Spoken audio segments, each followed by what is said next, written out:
Buenos días para todos los que están observando este video. Mi nombre es Andrés Jaramillo, soy el director de Fundación Función Futuro, el fundador de las escuelas de la inteligencia espiritual y la psicología bioética. El día de hoy vamos a hablar sobre las adicciones. ¿Qué son? ¿Qué no son las adicciones? ¿Cómo están representadas dentro de la anatomía, tanto a nivel biológico en un ser humano como entre todo su, llamémoslo, cuerpo, anatomía psicológica?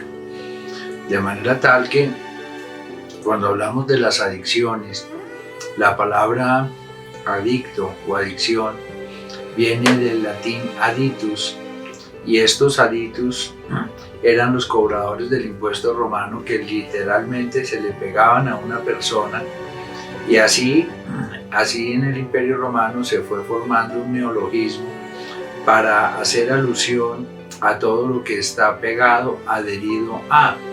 Por eso es la misma raíz de adhesión, de adhesivo. ¿Y qué significa? Son comportamientos que se le prenden, se le pegan a una persona, a su conducta. Cuando hablamos de adicción, siempre está relacionado un comportamiento. En psicología, los comportamientos son las acciones motoras del cuerpo. No podemos hablar de que una persona sea adicta a pensar, adicta a sentir. No, eso no es así. De manera tal que cuando hablamos de las adicciones, hablamos de una enfermedad. Ha existido desde hace unos 30 o 40 años una gran discusión si las adicciones son una enfermedad, no son una enfermedad. Nosotros vemos que, por ejemplo, el abordaje que hace desde la dianética, la cienciología, no la consideran como una enfermedad. Incluso autores como Becoña, como Gómez, no la consideran como una enfermedad. Y realmente eso es un gran desatino, porque la adicción es una enfermedad. Realmente, cuando hablamos de una enfermedad, hacemos alusión a que hay un desequilibrio homeostático en el ser humano, es decir, que pierde sus equilibrios. Así, la persona empieza a desequilibrarse psicológica y biológicamente. Por ello, la adicción tiene un componente a nivel biológico, una descompensación en el cerebro, básicamente en el circuito dopaminérgico que hablaremos más adelante. Tiene un componente psicológico representado básicamente en todo lo que es la psicología del yo, conflictos interiores, defensas primarias y personalidad. Tiene un componente social porque va generando muchos patrones desadaptativos, y a su vez el componente social es el que va detonando esos primeros consumos, y muchas veces la misma familia se convierte en un desencadenante a nivel de propiciación o facilitación del desarrollo de la enfermedad adictiva. Para esto es necesario entender a los autores más recientes, e incluso hemos postulado nosotros nuevas teorías acerca de los orígenes y las características específicas de la voluntad de la enfermedad adictiva. Por la parte espiritual, nosotros vemos que definitivamente la voluntad enferma. La voluntad es algo que filosóficamente, religiosamente, espiritualmente ha tratado de ser abordada en todo lo que es la intencionalidad del ser humano. En esto ya desde el mismo doctor Brentano, que fue profesor de Freud, profesor de Edmund Husserl, grandes mentes brillantes del siglo pasado, encontramos que la intencionalidad es absolutamente necesaria. Esta misma intencionalidad fue la que se fue desarrollando a través de la psicología mecanicista con James, con Watson, para establecer de que el ser humano siempre obra en un circuito de satisfacción versus insatisfacción. ¿Qué quiere decir esto? El ser humano crea una necesidad en su mente, bien sea una necesidad, como dice Maslow, biológica, una necesidad de seguridad, una necesidad de afiliación social, una necesidad de logro personal, una necesidad de autorrealización, y tenemos muchas necesidades intelectuales, académicas, necesidades que se vienen alteradas por la enfermedad adictiva. Cuando hablamos ya, y vamos a profundizar un poco en todo lo que es la parte biológica, nosotros entendemos que el cerebro enferma, es decir, hay que descartar de tajo toda teoría y todo abordaje y todo tratamiento que no considera la adicción como una enfermedad.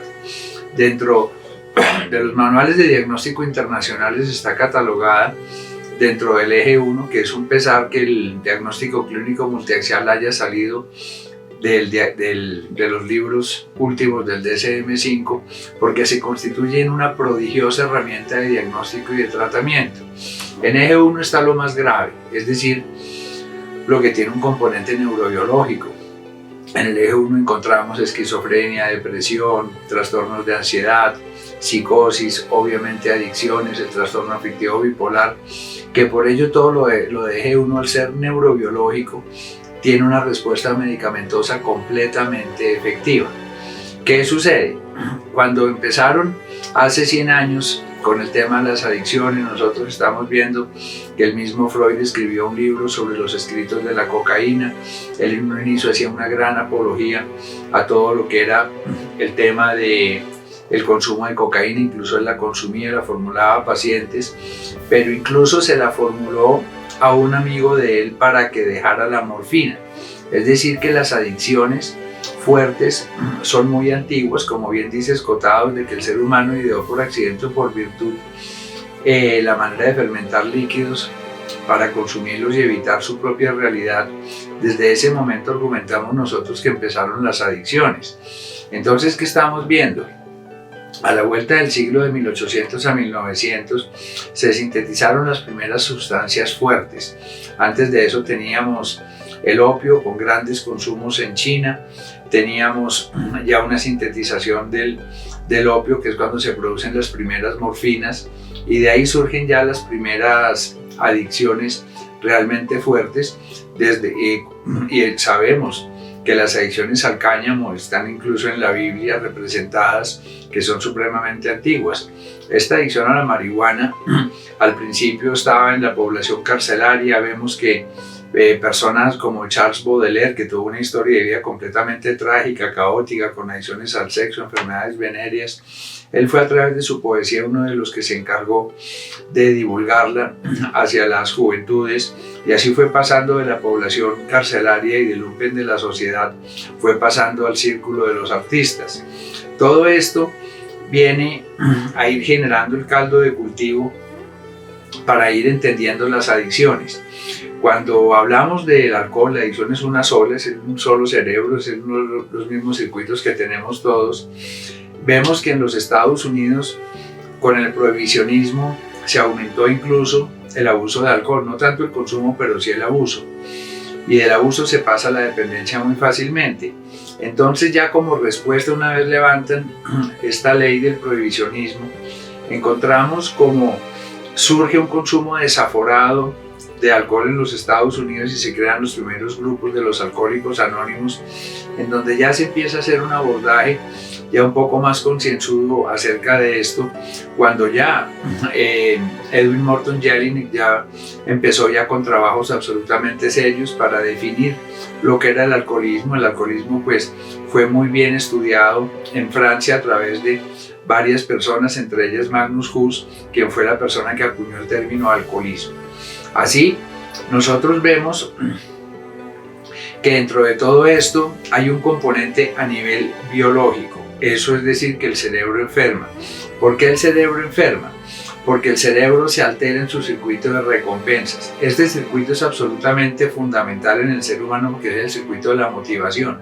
Lo que hacemos nosotros generalmente es en procura de un placer, de una recompensa, y por eso es el circuito de la dopamina o circuito dopaminérgico, que es el circuito que se encarga de hacernos sentir bien con ese deseo de logro, de satisfacción, que es uno de los grandes motores, que es la motivación. Entonces la motivación se va esbozando desde una necesidad. ¿Cómo vamos a satisfacer esa necesidad? Viene el esfuerzo, que es el gasto, el esfuerzo para conseguir la recompensa, y por último viene la recompensa. Nosotros así entonces entendemos que nosotros tenemos motivaciones primarias y secundarias. Las motivaciones primarias son aquellas que son absolutamente necesarias: comer, dormir, tomar líquidos. Y ya las motivaciones secundarias son menos importantes, como las relaciones sexuales: si no las tenemos no nos morimos, que el trabajo, que varias cosas. Pero en la adicción, una motivación secundaria, que es el consumo de drogas, pasa a ser una motivación primaria. Es decir, que el adicto siente que se va a morir si no consume, y no solo es un sentimiento. Incluso en los síndromes de abstención más agudos, que son el del alcohol y la heroína, y en algunos casos de bazuco y cocaína, si no se maneja clínicamente, el paciente puede morir. Entonces nosotros estamos viendo que el cerebro definitivamente se descompensa, porque empieza a generar unos ciclos, y esos ciclos en este cerebro que se hizo adicto, ¿por qué? Porque cada quien tiene lo que se llama el kindling. Esa palabra se ha tomado en la neurología de los epileptólogos, donde kindling en inglés es la mecha. Hay unas personas con mecha larga, otras personas con mecha corta, y por eso depende de la vulnerabilidad de cada individuo, y esa vulnerabilidad a hacerse adicto es el kindling. Hay unas personas que bastan pocos consumos para ser adictos, pero hay que estar muy pendientes que ese kindling va versus el bonding que tiene la sustancia, es decir, el potencial adictivo. Hay sustancias con unos enormes potenciales psicoactivos, como la nicotina, con bajo potencial psicoactivo, y hay sustancias con un bajo potencial adictivo, como los ácidos, el ácido lisérgico y algunas metiletilaminas, como el tusi, como el éxtasis, que tienen un alto potencial psicoactivo pero un bajo potencial adictivo. Entonces la adicción se desarrolla cuando se contraponen y se traslapan el kindling versus el bonding de la sustancia, y en ese momento surge un accidente cerebral, que es cuando la persona ya termina consumiendo prácticamente. Listo, entonces vemos que la persona se hace adicta cuando se encuentra en el kindling, que es la susceptibilidad o vulnerabilidad de una persona de hacerse adicto, que en cada quien es diferente. Ahí interviene la epigenética, que son los marcadores que tenemos por herencia, e incluye el abuso de sustancias psicoactivas, versus el bonding de la sustancia. Entonces, según el bonding, es el potencial adictivo que tiene una sustancia, y hay sustancias con un altísimo potencial adictivo pero bajo potencial psicoactivo, o al revés, con un alto potencial psicoactivo pero con un bajo potencial adictivo. Entonces, sustancias como la morfina, como la heroína, como las meperidinas, que son altamente adictivas, van a generar un kindling fácilmente, porque el bonding va a cortar la mecha, y con pocos consumos la persona se va a hacer adicta. Entonces, el cerebro de la persona enferma en su circuito de recompensas, donde vemos que está involucrada la amígdala, que es una pequeña glándula que tenemos en el cerebro que está encargada del procesamiento emocional. Al involucrar la amígdala, inmediatamente las emociones se ven afectadas, la regulación emocional se ve afectada, y involucra también el hipocampo y la corteza frontal, donde nosotros tenemos las funciones cognitivas superiores y el control de los impulsos. Entonces la persona pierde el control de los impulsos y termina consumiendo en contra de su voluntad, que por eso yo en mi primer libro sobre las adicciones lo llamo deseos indeseados. Entonces, ¿qué sucede en el cerebro? Esto no lo conocían las personas de los Alcohólicos Anónimos. Ellos fueron precursores, trataron de hacer las cosas de la mejor manera, pero definitivamente su metodología es una metodología espiritual que ya va para 100 años, y definitivamente tenemos que darle paso a la ciencia, porque ya la ciencia se está ocupando de una enfermedad que fue considerada una desviación social antiguamente, y al ser las sustancias psicoactivas la mayoría prohibidas, las universidades no podían experimentar sobre lo ilegal, porque al adicto se le consideraba un delincuente y no un enfermo. Entonces el problema de las adicciones fue visto como un problema judicial y no un problema hospitalario, que es lo que se necesita y se está viendo hoy en día ya en los Estados Unidos, con el boom de todo lo que son las adicciones iatrogénicas, que son estas adicciones generadas involuntariamente por la misma medicina, con la formulación y sobreformulación de analgésicos. Entonces, ¿qué estamos viendo nosotros? El cerebro enferma, y evidentemente en todo adicto se generan una serie de ciclos o estados cerebrales que son muy diferentes. Nosotros no podemos analizar únicamente un cerebro bajo la descarga de dopamina, ni lo podemos analizar cuando está con las apetencias o el síndrome de abstinencia, porque ahí hay una conectividad completamente diferente. Entonces son 6 estados: la abstinencia sintomática, que la persona está abstemia, está limpia, pero no está sufriendo por el consumo. Ese intervalo, el tiempo depende de cada quien. Y ya después entra el periodo de la alostasis adictiva. Alostasis, básicamente en todas las ciencias afines a la biología, se entiende por el proceso de los seres vivos de adaptarse y retornar a su estado original. Entonces podemos verlo como un proceso de aloplasticidad, pero esta alostasis en el adicto es inversa. Por eso se llama alostasis adictiva, porque una vez que el cerebro se hace adicto, el cerebro quiere volver a lo que él considera el estado normal y el estado óptimo o ideal de supervivencia, que es tener el cerebro inundado de dopamina. Y empieza una sensación de intranquilidad, porque vemos que en las adicciones hay muchos procesos inconscientes, y ahí empieza el inconsciente a removerse, porque el cerebro quiere y está generando la necesidad de un nuevo estímulo, y de la alostasis adictiva se pasa al craving, que el craving son las apetencias. El craving ya tiene una gran carga de apetencias conscientes. La persona siente los deseos, puede ser porque se ha reestimulado o simplemente es un hacer cerebral de consumir, y genera esas apetencias que son esos deseos indeseados, para después ya entrar a todo lo que es el acting out adictivo, que es la compulsión. Acting out quiere decir pasaje al acto. Cuando estamos hablando de un pasaje al acto, es porque la voluntad pasa a un segundo plano, es decir, el impulso coge un atajo. Por eso se llama acting out, donde la persona desde antes de consumir pierde el control. Por eso es tan importante entender esto, para entender al adicto.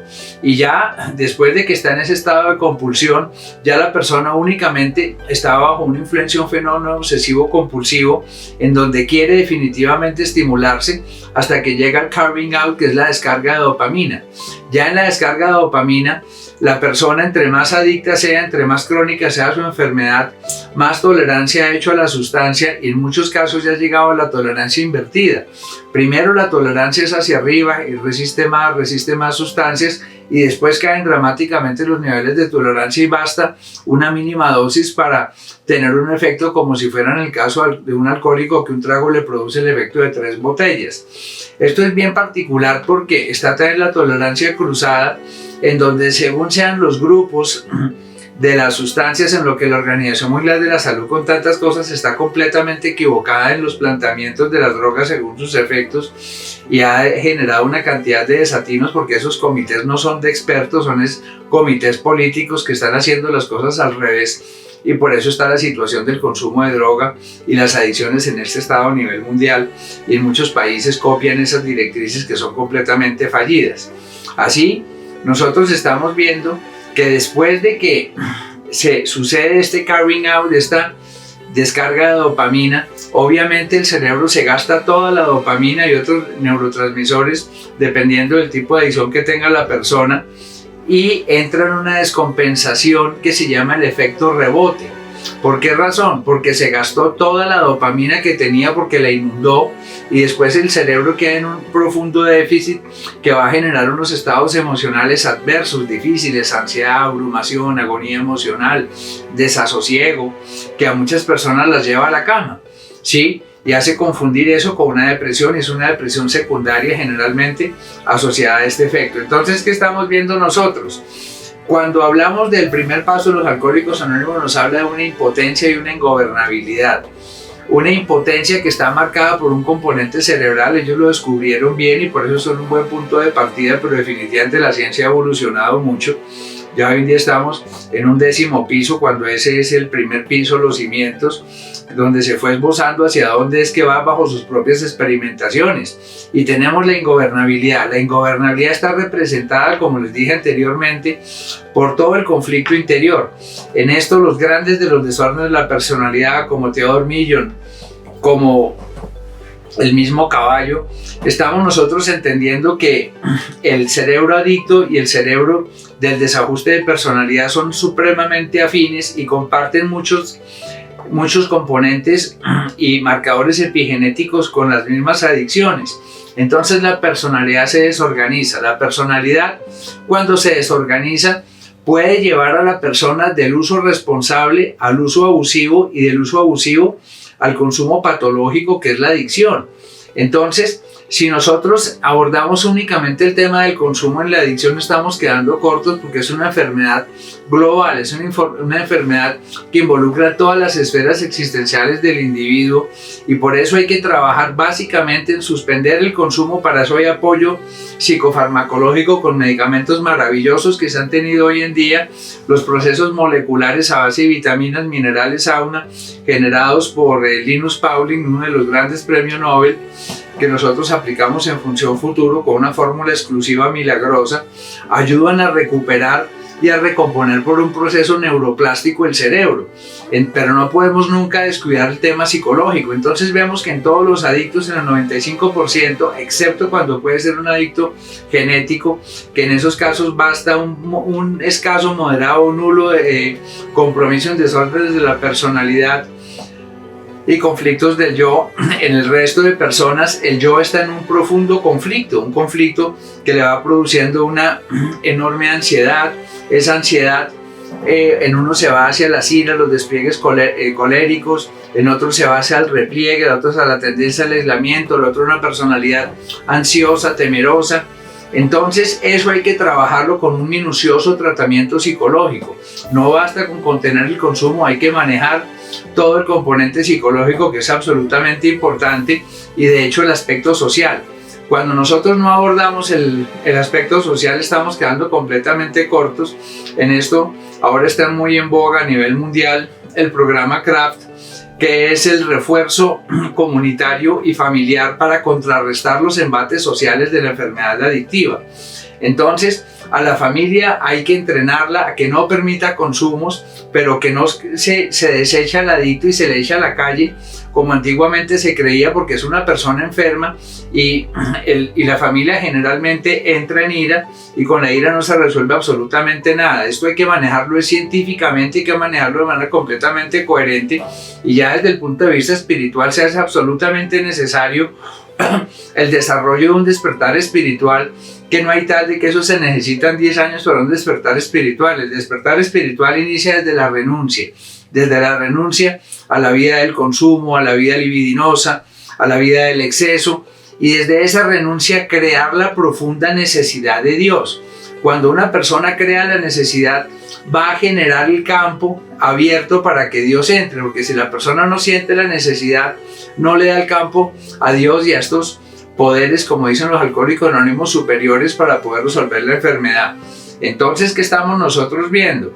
La espiritualidad genuina, legítima, se puede obtener rápidamente desde una relación, un contacto consciente con Dios, evidentemente desde la reconciliación de la persona consigo mismo y con sus entornos, y desde la resignificación, de volver a darle un significado diferente, sobre todo al placer. Por eso es tan importante que nosotros entendamos que un tratamiento debe ser integral. Por eso en Función Futuro, hace ya más de 15 años, generamos el enfoque integral para simultáneamente atacar síntomas biológicos, síntomas psicológicos, síntomas sociales y síntomas espirituales. Así, desde la psicología bioética lo que hacemos es fomentar conciencia en la persona, conciencia y reconciliación en los componentes del yo, conciencia sobre su personalidad, que la personalidad es la representación que hace una persona de su propia persona, y la persona es la representación del ser, y en el ser tenemos cuerpo, alma, mente, espíritu, conciencia, que es todo ese componente integral que nosotros tenemos dentro. Entonces esa es la importancia de un trabajo integral, de una psicología integrativa, integradora, que realmente un tratamiento que tome lo más avanzado de la ciencia, de la psicofarmacología moderna, que los medicamentos son una parte sustantiva en el 80-90% de los casos, porque muchas veces quedan con psicosis secundarias al consumo, con interpretaciones distorsionadas de realidad, con un tono bajo, con un desorden de ansiedad secundario al consumo, con una depresión secundaria al consumo, que todo eso tiene mejoramiento a través de la formulación de medicamentos, pero eso no se puede hacer a la loca ni indiscriminadamente, y debe ser por una persona altamente calificada y especialista, porque un medicamento bien formulado es una parte sustantiva en el tratamiento. El tema ortomolecular es absolutamente necesario. Nosotros hemos demostrado una experiencia de más de 15 años cómo con toda esta formulación que tenemos de más de 26 suministros entre vitaminas, minerales, sales, elementos menores diarias, la persona empieza a ajustar muchísimos procesos cerebrales que hacemos durante 3 semanas. Esta fórmula es exclusiva de Función Futuro y realmente los resultados que vemos son prodigiosos, pero ahí nos quedaríamos únicamente con lo biológico, por eso es tan importante el trabajo psicológico. Desde la psicoeducación, ahí tenemos las terapias dialécticas comportamentales que ahora Marshall Linehan tiene en boga en los Estados Unidos, y nosotros haciendo lo mismo, venimos haciendo lo mismo hace 15 años, muchos años antes que Marshall Linehan, involucrando el tema espiritual, el mindfulness, que nosotros lo llamábamos inteligencia espiritual, que es esa generación de conciencia, esa focalización de nuestras unidades de atención, intención y de acción para poder ocupar toda nuestra energía, nuestra potencia en la resolución no solo de un conflicto contra la droga, sino la resolución de un conflicto existencial que es el que produce la adicción. Por eso el tratamiento debe ocuparse de todo lo que está en los diferentes ejes de diagnóstico e ir trabajando por capas, que es lo que hacemos en Función Futuro con resultados absolutamente prodigiosos, donde hemos tratado personas que han venido de los Estados Unidos, de Panamá, de Perú, de Bolivia, de Ecuador, de todo Colombia, con excelentes y prodigiosos resultados. Ahora en este momento estamos también abriendo la atención domiciliaria para hacer tratamientos en casa cuando no es necesaria la hospitalización, cuando no hay un síndrome de abstención agudo, incluso un síndrome de abstención moderado y leve, lo podemos manejar en la casa con enfermeras domiciliarias, médicos domiciliarios, donde realmente vamos a dar unos resultados asombrosos, porque si la persona no trabaja en la amplitud del enfoque integral, los resultados van a ser cortos, van a ser insuficientes, como sucede en muchos casos con los grupos de 12 pasos que pasan 10, 15, 20 años y la persona sigue manifestando sus mismas problemáticas, así haya dejado el consumo.